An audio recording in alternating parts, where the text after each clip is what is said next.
कि जितनी ऊंचाई पर जाकर कटती है पतंग, उतना ही बड़ा होता है उसका पतन। दुनिया में डंका बजाने की बात करने वालों का ही ढोल पिट गया। लोकतांत्रिक रूप से जनतंत्र को मनतंत्र में बदलने का दुस्साहस किया। भाजपा ने इन्हीं सब कारणों से देशवासियों की जिंदगी को खतरे में डाल दिया है। इंडिया की जीत देश और देश की जनता की जीत साबित होगी कि जितनी ऊंचाई पर जाकर कटती है पतंग, उतना ही बड़ा होता है उसका पतन। भाजपा कई दोषों के लिए जिम्मेदार है। सामाजिक रूप से भाजपा ने देश में सौहार्द बिगाड़ा, व भाईचारा खत्म किया, जाति के खिलाफ जाति, संप्रदाय के खिलाफ संप्रदाय लड़वाया, संविधान द्वारा दिए गए आरक्षण को साजिशन खत्म करने के लिए बेरोजगारों से छल किया, पेपर लीक कराए, देश के लिए आगे बढ़कर लड़ने वालों की बहन बेटियों के लिए जानबूझकर अपने मंत्रियों से अपशब्द कहलवाए, महिलाओं के प्रति अपराध बढ़ाए, मणिपुर हाथरस महिला पहलवान, पिछड़े दलित अल्पसंख्यक व आदिवासियों पर अत्याचार और सबसे खराब व्यवहार किए जाने के लिए रिकॉर्ड बना। आर्थिक रूप से इलेक्टोरल बॉन्ड का ऐतिहासिक भ्रष्टाचार किया। इलेक्टोरल बॉन्ड के माध्यम से पैसा कमाने के लिए मुनाफाखोरी को बढ़ावा दिया, जिसने महंगाई को बढ़ाया। अपने फायदे के लिए भाजपा ने जनता पर बेतहाशा महंगाई थोप दी।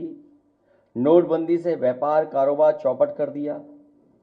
भ्रष्ट जीएसटी से छोटे दुकानदार तक को मंदी का शिकार बना दिया। किसानों की जमीन हड़पनी चाहिए, काले कानून लाने चाहे, खाद की बोरी की चोरी की, लाभकारी मूल्य नहीं दिया, 35 सालों की सबसे बड़ी बेरोजगारी में देश को धकेला, महंगाई से गरीब को और गरीब बना दिया, अमीरों के अरबों के लोन माफ किए लेकिन किसानों के ऋण के लिए आत्महत्या के लिए मजबूर किया, ब्याज की दरें घटाकर मध्यम वर्ग की बचत को बेकार कर दिया,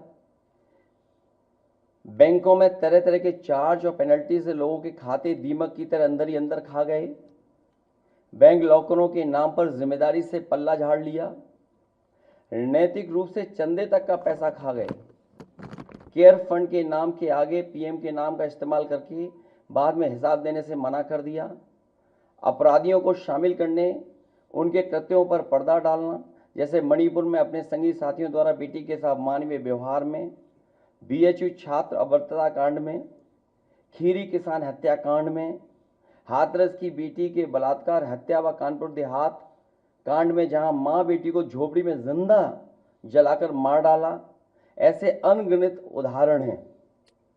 शारीरिक रूप से देखें तो भाजपा लोगों के शरीर स्वास्थ्य से भी खिलवाड़ किया, उसके भी दोषी हैं। भाजपा ने बिना जांच परखे जानलेवा वैक्सीन लगवाई, कमीशन खाकर गलत दवाइयों को पास करके लोगों का जीवन खतरे में डाला। इसका सीधा असर जनता की सेहत पर पड़ेगा और आने वाली पीढ़ियों की तंदुरुस्ती पर भी। भाजपा पीढ़ियों पर प्रहार की दोषी भी है। मनोवैज्ञानिक रूप से लोगों के दिल और दिमाग में जानलेवा वैक्सीन लगवाने के बाद बीमार होने पर डर बैठा दिया। महिलाओं के अंदर असुरक्षा का भाव घर कर गया। युवा अनएम्प्लॉयमेंट या अंडर एम्प्लॉयमेंट से डिप्रेशन का शिकार हुआ। राजनीतिक रूप से चंडीगढ़ के मेयर चुनाव में कैमरे के सामने धांधली की, चुनी हुई सरकारें गिराई, खरीद फरोख्त का नकारात्मक सियासत को जायज ठहराया, पारिवारिक रूप से राजनीतिक फायदे के लिए परिवारों को लड़वा दिया, भाई के खिलाफ भाई को। मानसिक रूप से भाजपा ने अपने ही समर्थकों को हिंसक बनाया, मॉब लिंचिंग को मानसिक रूप से सही ठहराने की साजिश की, आपराधिक रूप से ऐसे लोगों को मंत्री पद दिया और बनाए भी रखा जिन्होंने किसानों की हत्या की, जो महिलाओं पर अत्याचार शोषण के दोषी हैं। न्यायालय तक में अपने लोग पिछले दरवाजे से सेट किए, न्यायाधीशों से खुलकर एक विचारधारा विशेष के लिए बयान दिलवाए, न्यायाधीशों को राजनीतिक पदों पर लालच देकर कानून तक को अपनी भ्रष्ट सोच से मैला कर दिया। यही काम यूनिवर्सिटी, कॉलेज, स्कूलों में किया। नौकरशाही में लेटरल एंट्री के बहाने यही धांधली की। योजना आयोग खत्म किया। ED, CBI, IT, income tax को सरकार बनाने, बचाने और चलाने के लिए इस्तेमाल किया। झूठे आंकड़ों से देश और दुनिया को छला, जिससे अंतर्राष्ट्रीय स्तर पर भारत को विकासशील देशों की श्रेणी से बाहर करने की बात से देश की शर्मिंदगी झेलनी पड़ी। विदेशों में बैठे भारतीयों को अपमान झेलना पड़ा। दुनिया में डंका बजाने की बात करने वालों का ही ढोल पिट गया। विकास व रोजगार के झूठे आंकड़े देकर ठगा। संवैधानिक रूप से संविधान को पहले कमजोर करने पर बदलकर धीरे धीरे खत्म करने की साजिश ही नहीं, अपने लोगों से शरेआम कहलवाया भी। लोकतांत्रिक रूप से जनतंत्र को मनतंत्र में बदलने का दुस्साहस किया। व्यक्ति को व्यवस्था से बड़ा बनाने और बताने का दुष्प्रचार कर लोकतंत्र की भावना का अपमान किया। चुनाव के नतीजों को कुछ भ्रष्ट मीडिया कर्मी और अधिकारियों की मिलीभगत से बदला भी और आगे भी इस चुनावी घपले को जारी रखने का षड्यंत्र रचा। भाजपा ने इन्हीं सब कारणों से देशवासियों की जिंदगी को खतरे में डाल दिया है। साथ ही भाजपा ने अग्निवीर जैसी अल्पकालिक भर्ती, जो देश की सुरक्षा व सीमाओं से समझौता करके देश को खतरे में डाल दिया है।